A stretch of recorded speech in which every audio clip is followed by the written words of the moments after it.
High, রসুনের এই trending ভিডিওটা আজকাল সবাই ক্রিয়েট করছে। চলো আমরাও করি। আগে তোমরা এই ভিডিওটা দেখো। এই ভিডিওটা তোমরা দেখে নিলে। আর হ্যাঁ, রসুনের মধ্যকার অংশটা আমি কিন্তু কাট করে ফেলেছি যাতে আমাদের ফুলটা সুন্দর হয়।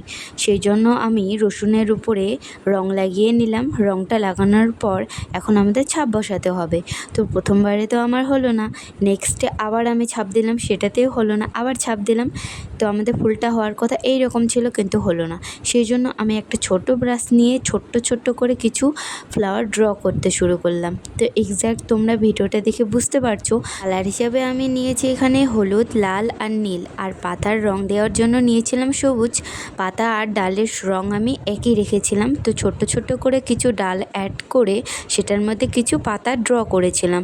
আর শেডিং দেওয়ার জন্য ব্ল্যাক কালারটা ব্যবহার করেছিলাম। আর হ্যাঁ, এই ভিডিওতে যারা কমেন্ট করবে নেক্সট ভিডিওতে আমি তাদের কমেন্ট তুলে ধরবো আমার ভিডিওর মধ্যে। তো ফাইনালি এটা দেখতে এমন হয়েছে। এমনই ভিডিও দেখার জন্য লাইক, সাবস্ক্রাইব, কমেন্ট করো।